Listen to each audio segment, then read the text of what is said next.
আচ্ছা উনি কোন স্যার গেছে আমি একটু দেখবো ওনার সাথে কথা বলবো। আপনি গেট খুলেন। গেট খুললাম অপশন, গেট খুললাম অপশন, গেট খুললাম অপশন। না না হবে না, আপনি গেটটা খুলেন। আমরা তো আপনাকে মারবো না, আপনি গেটটা খুলেন। গেট খুলে বলেন যে উনি কোন স্যার আসছে আমি ওনার সাথে কথা বলবো। ইনফরমেশন দিবেন, আপনি কানুনে সময় দিবেন না। আরে ভাই তিনজনের সাথে তো রং করছে, তিনজনের সাথে তো রং করছে। আচ্ছা ওটা গেটটা খুলেন, আস্তে কথা বলেন, একটু গেটটা খুলেন কিনা সেটা বলেন। আস্তে আস্তে কথা বলেন, এটা তো আমরা যদি চিল্লাই লাভ না, এটা বলতেছি। উনি রং করলো কেন? আচ্ছা ঠিক আছে, ওনার কমন সেন্স আছে? ওনার কমন সেন্স আছে কিনা সেটা বলেন। আচ্ছা ওনার বাইরে তো বলেন। একটু গেটটা খুলতে বলেন, আমরা তো আর মারামারি করবো না, মারামারি তার করবো। সরি বলছে, সরি বলছে। ভবিষ্যতে কোনোদিন আপনার দায়িত্ব পালন করতে যায় আরেকজনের ক্ষতি করবেন না। বলতেছি আপনার দায়িত্ব পালন করতে যায় আরেকজনের ক্ষতি করবেন না। আপনি তো সমাধান দিতে পারেন নাই ভাই। আচ্ছা ঠিক আছে, আপনি কথা আচ্ছা বলেন। ঘটনাটি ঘটেছে বারিধারা ডিওএসএস এলাকায় রয়্যাল থাই এম্বাসির গেটে। তো ঘটনার সূত্রপাত আমি দায়িত্বরত যে সিকিউরিটি গার্ড আছে ওনাকে জিজ্ঞেস করেছিলাম যে ভাই কানাডিয়ান এম্বাসি কোনটা।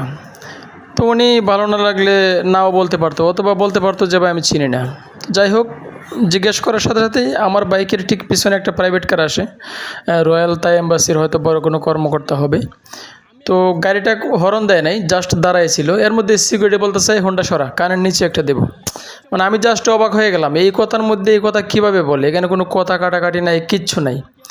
আমি গাড়িটা সাইড করে নামবো, ঠিক ওই মুহূর্তে একজন পথচারী মুরব্বী উনি যাচ্ছিল ফুটপাথ দিয়ে হেঁটে, ওনাকে ধাক্কা দিয়ে সরাই দিছে। ওই মুরব্বীও তো একদম চেতে গেল। তারপর আমিও নামলাম, মোটামুটি কাবজাব দেখতেই পাইতেছেন। তো একজন সিকিউরিটি গার্ড কীভাবে মানে একজন মানুষের সাথে, শুধু আমার সাথে না ওই মুরব্বীর সাথেও খারাপ ব্যবহার করছে, মানে আমার খুব বুঝে আসে না এটা কীভাবে সম্ভব। তো শেষমেশ আমরা ওনাকে ধরি, তারপর গেট লাগাই দিয়েছে। উনি আর বের হইতেছিল না, বের হইলে হয়তো ওনাকে কিছু উত্তম মধ্যম দেওয়া যেত। মানে এই কথার মধ্যে এই কথা ও কীভাবে বললো আমার জাস্ট বুঝে আসে না।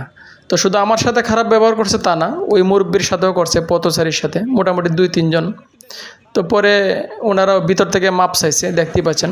তো সিকিউরিটি গার্ডের নাম হচ্ছে আলী, যে লোকটা আমাদের সাথে রাফ বিহেভ করছে ওর নাম হচ্ছে আলী। তো লাস্টে যে লোক বসা ছিল দেখতেই পাচ্ছেন, তো উনি মাপ চাইছে, সরি বলছে। তো সবচেয়ে ভালো হতো উনি যদি গেটের বাইরে আসতো, তাহলে জিনিসটা আরেকটু সুন্দর হতো, কিন্তু গেটের বাইরে আমরা পাই নাই। আর না হইলে আরেকটু জিনিসটা সুন্দর হতো আর কি। যাই হোক, বুঝতেই পারতেছেন কি হইতো। তো শেষমেশ গেটের বাইরে আসে নাই, ভিতর থেকেই উনি সরি বলছে, 2 হাত জোর করে মাপ চাইছে। তো এই ছিল অবস্থা।